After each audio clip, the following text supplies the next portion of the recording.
Hello and welcome to a bit of a different class. We start with some Qigong inspired movement and we work towards a demonstration of nerve reflexes. You're welcome to practice with me, or for the second half at least, you're welcome just to watch and take notes. So starting just with kind of simple movements that are designed to encourage blood flow, warm up the body, get the muscles working a little bit, get the synovial fluid working around the joints, and also to give you some examples of ways you could improvise or ways you could change some of the movements we've already done and we will be doing throughout the course. So this is a really simple one. It's just kind of letting the palms lead, and the palms come up across the body and then down away from the body. And already I've started to let the whole body move, let the whole spine move, making sure a couple of things. One, the weight is in the front of the feet, and two, the lower back is long and expanded. So I'm never arching into the lower back, into a back bend shape, but rather just going from round to more or less neutral. And if you're doing this with me, you can do a little bit or a lot. You can always do more or less. A little bit would look like a kind of tiny movement just where the spine is moving and the hands are staying really close to the body. And a bigger movement would look like this. Now we can start to go over one leg. Now keeping it really small to start, but of course options to take it further if you feel comfortable, if it feels safe. As you go towards the right leg, you could lean into the right leg. Again, be careful of the lower back and the knees, but as long as you're not arching into, falling into the lower back, you should stay safe, and it should actually be really therapeutic for the lower back. Belly stays expanded, face stays soft. Fingers reaching but making sure they can move. All of the principles that we've learnt already throughout the course stay the same here.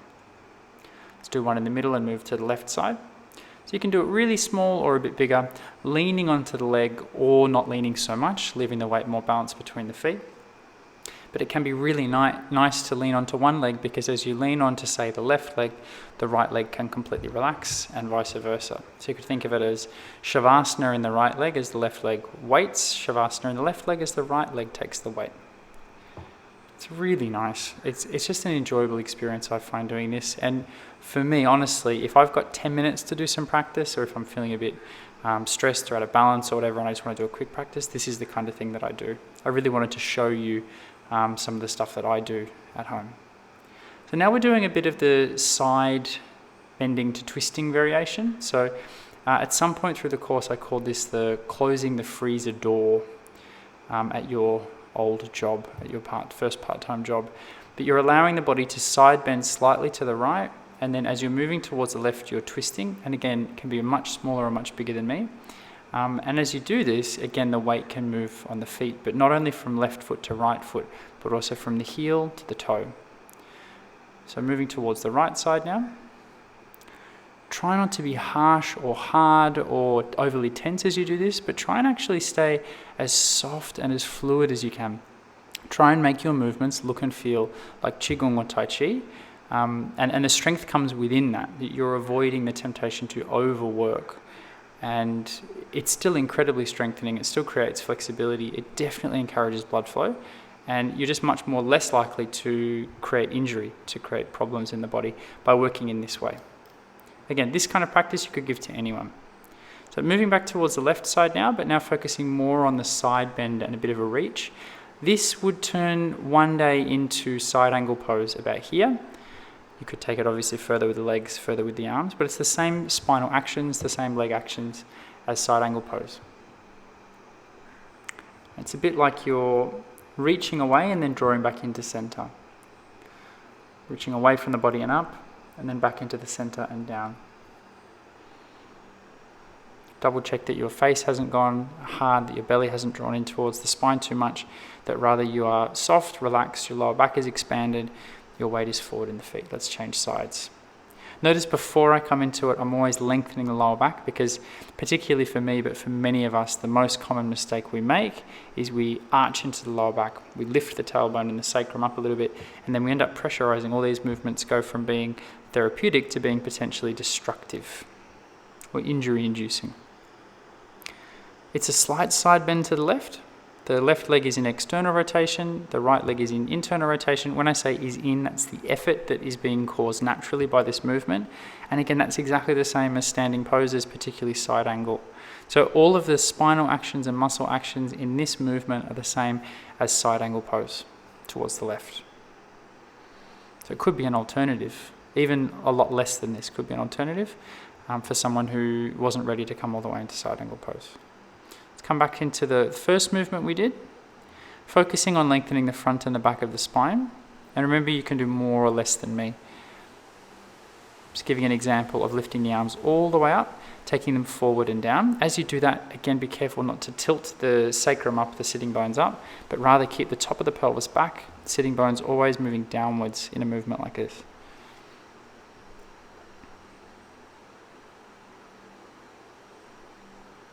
This one you can play with a lot. So I'm going a little bit deeper by adding a bend in the knees. You could experiment with this, but it can aggravate the knees if you haven't switched on the muscles around the knees. So make sure that you're actively trying to, say, tense the hamstrings and have some action in the feet, maybe drawing the heels in, for example. Okay, we'll take the left leg back now.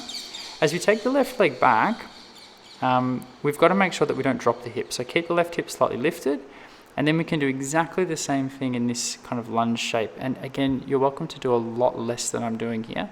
This example is actually more of an experienced example, but you could have it just like you were doing at the start, or any kind of range of movement that feels really good, that feels comfortable. Just an example of doing a bit less. Making sure the belly is still soft, the breath still moves into the belly. Coming onto the second side, so coming to center and then stepping your right leg back, heel lifted, double checking lower back is long and the right hip hasn't dropped, hasn't fallen in relation to the left. Again, doing by less or more than me. I'm starting with a little one here. You can bend the back knee as much as you need. For many people, again, this can be really uncomfortable and challenging in the front of the hip, because the front of the hip flexor group is so tight for most of us. And if that's the case, you just modify until you feel a lengthening without an overstretch. And of course, you keep your mind's eye on the lower back. And if there's any compression, feeling of discomfort, kind of uncomfortable warmth, then abort mission and come smaller. Okay, come back to neutral. Let's start playing with the nerve reflexes now. So it's like our warm up.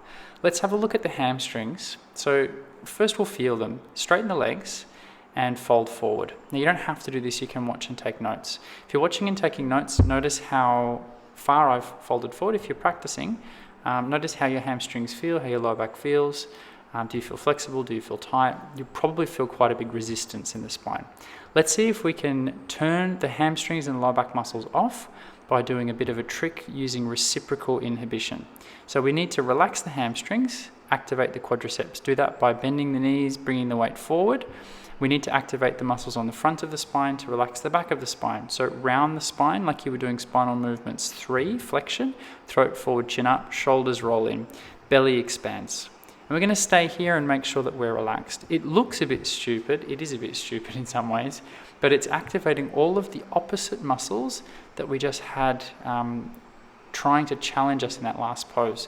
So if we can activate those opposite muscles by using the rule of reciprocal inhibition, reciprocal relaxation, it's relaxing and therefore lengthening the muscles that we want to make longer. So we can do it like this, and we can also do it in the pose, but it's actually easier to feel and to experience by doing it like this. We're holding it for a little bit longer than you may think, but now fold forward and notice, does it feel easier? And what I mean by easier is, do you feel less stretch? And if you're watching, can you see that I'm now more flexible? So what we're looking for is one of two things, hopefully both. One is more flexibility, and 2 is less sensation of stretch. Let's try something else. So sitting bones down and forward, lean on the left leg, bring the right leg forward onto toe tip, and shoulders forward and down, arms forward. Straighten the right leg, turn it out, press the belly out, but keep shoulders forward and down to activate the rectus muscles, rectus abdominis. Lift the right leg forward and up in a straight line so that you really feel huge amounts of effort from the quadricep, but don't push too hard that the rest of your body goes hard. Can you stay relaxed everywhere except the top of the right leg? So your hip flexor, obviously, your quadricep, which is the knee extensor, are working really hard. The belly is expanded, but the front of the abdomen, the six-pack muscles are on. This is a more extreme version of the funny Quasimodo shape that will help relax the hamstring and the lower back muscles. Let's do the other side. Come onto right leg, come onto left toe tip, Lean the weight onto your right leg, straighten the left leg, and turn it out. Really important you turn the left leg out. Shoulders forward and down, arms forward, belly expanded, but because the shoulders are forward and down, rectus is on.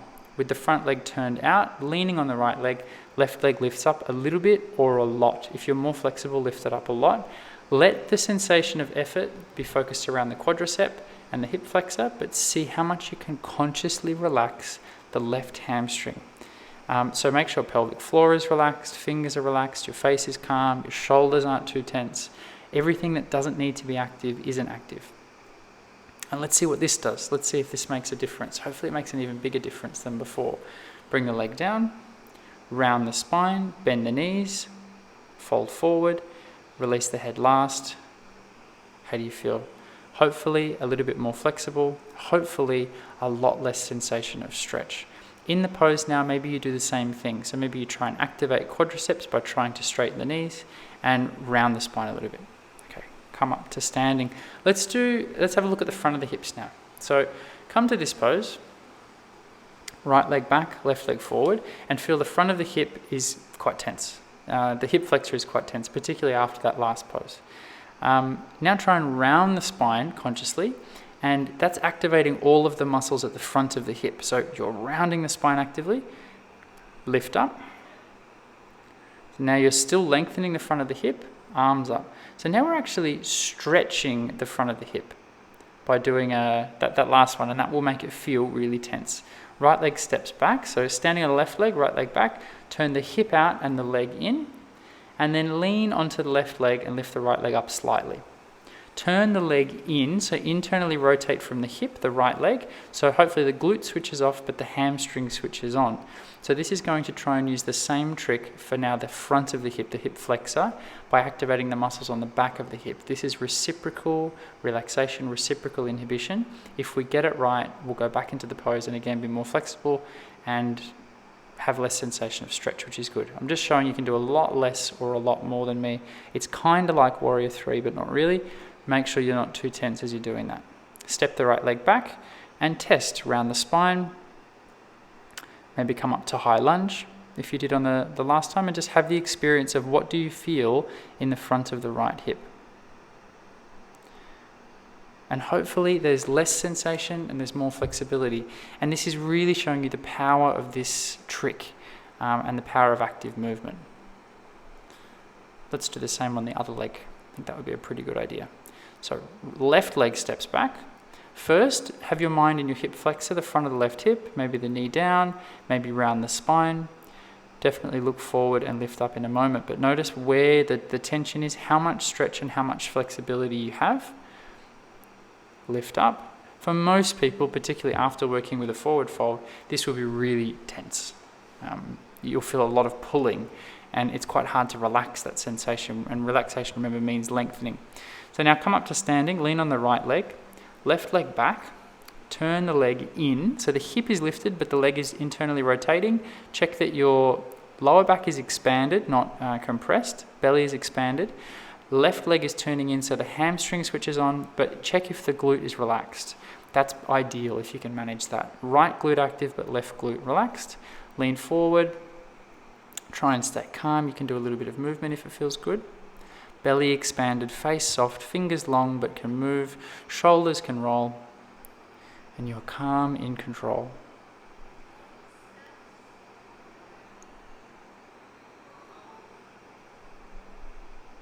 You know, the longer you hold this, the more effective it will be. But of course, don't hold until you feel like you're shaking or there's too much tension. Okay, step the left leg back again.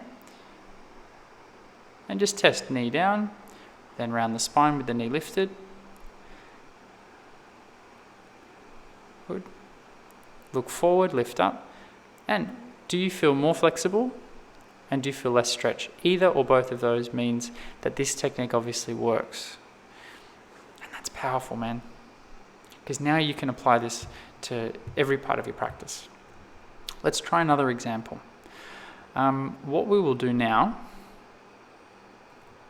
is, I'm just thinking actually, when I was recording this, what to do. Twisted triangle. Right leg forward, left leg back, lower the back heel, left hand down towards the floor, right hand up. And I don't want you to think specifically hip flexor, lower back. Just feel, where is it tense? Where is the pose restricting you? Okay, come up to standing. Let's see if we can do that same shape, unsupported, in the air, actively, and if it makes a difference. So come onto the left leg, right toe tip, turn the right leg slightly in, twist to the right, straighten right leg, lean back a little, lengthen the arms, and if you feel comfortable, lift the right leg up as you turn it out. Belly expanded, right hip slightly higher, and hold this for as long as you feel comfortable. So you're doing basically the same spinal actions, the same leg actions, the same hip actions, everything the same, but now you're doing it unsupported. So the muscles are working, therefore relaxing the muscles that were getting in the way, or the muscles that are tense, the muscles that are lengthening. Hold it as long as you feel comfortable, and then come back down to the floor, right leg forward, left leg back, lower the left heel, straighten the left leg, left hand down, right arm up. Does it feel easier? Does it feel like you're more flexible? Don't worry about where, but just does it feel like that? And if it does, we're onto something good here. Let's try the other side. Left leg forward, right leg back, turn the heel, lower the back heel, twist down towards the floor, right hand down, left hand up. It's not going to feel good. This pose almost never feels good. That's kind of the idea. We're feeling, where do we feel tense? Where do we feel uncomfortable? And let's see if we can change that by doing a little trick. Okay, come to standing, sitting bones down and forward, lean on right leg, come onto left toe tip. Left leg turns slightly in, twist yourself towards the left side. Front of the body switched on. Now press the pubic bone forward, roll the shoulders out like spinal movements 4. Arms reaching to the side, palms open. Left leg straightens and can lift. So it's kind of like Prasarita Padangusthasana. And hold. Keep turning the top leg out. Keep bending the bottom knee. Relax pelvic floor, press belly out. Make sure the face is relaxed, make sure the belly can breathe, the fingers can move. Lower the left leg. Left leg forward, right leg back, lower the back heel, right hand down, left hand up, twist up towards the sky and tell us, does it feel any better? Does it feel any easier? The trick really is learning this and then finding, can you do those same actions you were doing standing when you were in the pose? That's where the magic happens, but this is the learning part. It's a simple concept, but it can be challenging to really understand. Okay, right leg forward, left leg back. We're going to twist towards the right side. We're going to play with another reflex here for a moment. Twist towards the right side, and you can bring your hand down to your knee, right hand back behind your lower back. And this is an active pose, so you're using reciprocal relaxation to take you further into the pose, because the twisting muscles are helping relax the opposite. Now, twist down to the outside of right leg, bring the elbow to the outside of right leg. And now we get into an interesting situation where we need to resist the pose to use the stretch reflex to create more flexibility. So now I want you to try and twist the belly. Now that you've hooked the elbow, try and twist the belly towards the left side and try and twist the pubic bone towards the right side. So you're doing the opposite of what you were just doing. So rather than twisting belly to right, you're trying to twist belly to left. That's the resistance exercise. And maybe you can also go a bit further. This is also an option. Extend the arms. And let's come on to the second side. So in this one, we're using resistance to encourage the stretch reflex to be stronger and maybe create a bit more flexibility in another way. So other leg, left leg forward, right leg back. Come onto the knee, actively twist to the left. So this uses reciprocal relaxation to create flexibility. When you feel comfortable, bring the elbow forward and down. That means that you're adding flexion to the spine, a different spinal movement. Bring the elbow down and hook it. Maybe the palms come together, or maybe you stay where you are with the hands. So now you're resisting. So expand the belly. Try and take the belly towards the right, twist the spine to the right, and the pubic bone towards the left. By doing this, you're making the stretch reflex stronger. If the stretch reflex becomes stronger, okay, it's stressful for a short period of time, but when you come out of it, you've actually made the stretch reflex more effective. You can straighten the leg and extend the arms if you feel comfortable as well, if that helps, if that feels good.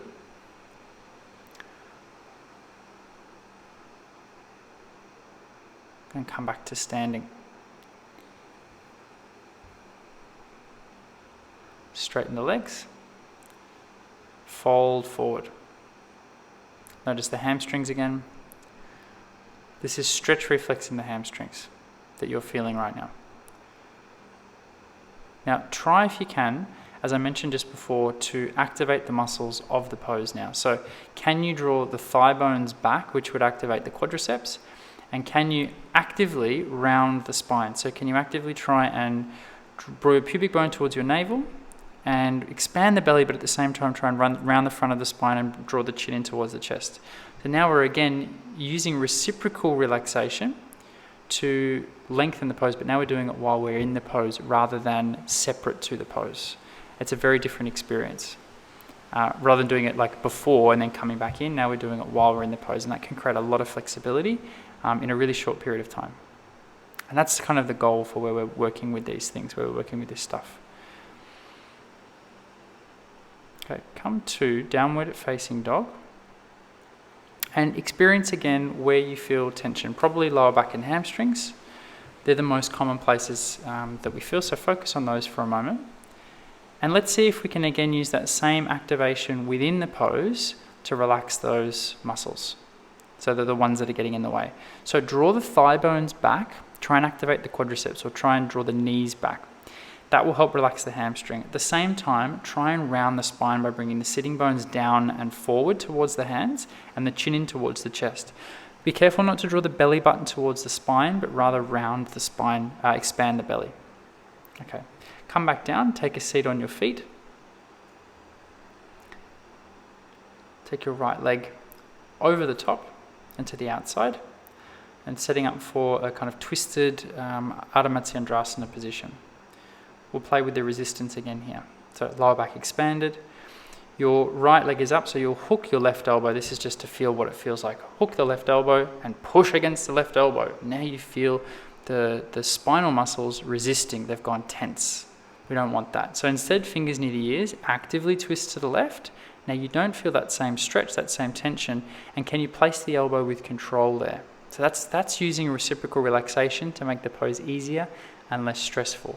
But now let's try and add the resistance.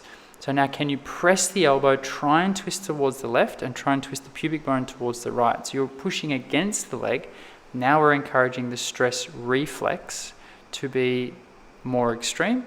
Lift up, you found a bit of flexibility, and we'll swap sides. So you can use them all to your advantage, but you have to understand them first. Otherwise you're playing with fire and you're going to get burnt. Let's swap sides. So right leg underneath, or right knee forward, foot to the outside, left foot over the top, foot faces away, knee towards the sky. Lower back expands first, hook the elbow and push. Now I would never teach like this anymore. Press against the elbow and push straight away, because that's going to cause a problem, and you can feel it probably in the lower back if you're doing it. It feels grabby, it feels harsh, it feels uncomfortable. So instead, fingers near the ears, actively twist to the left, stay as long as you want, and you can feel that this is relaxing the muscles that you wanted to lengthen. So if you take your elbow to the outside now, you will feel like it's a lot easier. Okay, now that you're there though, let's see if we can use an active version of the stretch reflex, which will also actually make the pose less likely to injure and stronger, and resist. So push the elbow, the belly, the chest towards the right, pubic bone towards the left. And when you release this in a minute, see if by going back to the active movement here, have you got more space? Did you create more flexibility? And come out. One more, Upavista Konasana, one more seated I should say, so legs wide. This is a really hard pose for many of us, not for everyone, but you may feel the inner legs and the groin and the hamstring. So fold forward, just see in a passive pose where is the lack of flexibility. Let's try a trick, lean back. Leaning back in the same position, round the spine slightly, belly expanded, lift the legs up. So which reflex are we using? We're using the reciprocal reflex. This means the quadriceps are forced to work really hard, relaxing the hamstrings. The abdominal muscles are forced to work to relax the lower back. You look a bit ridiculous, but let's see if it worked. Fold forward now, heels down. Do you feel A, more flexible, or B, like there's less stretch, or C, a bit of both? And wouldn't that be amazing?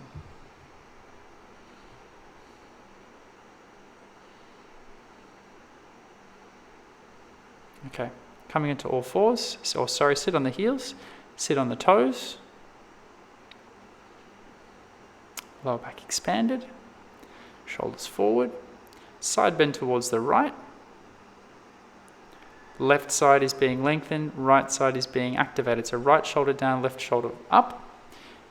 And that's using reciprocal relaxation, reciprocal inhibition to relax the muscles on the side that you're lengthening and create flexibility without tension. Okay, sit on the heels now, toes down if you feel comfortable. Bring the right hand down, left hand over, side bend, and see what it feels like. Left side now is probably feeling like it's getting a big stretch.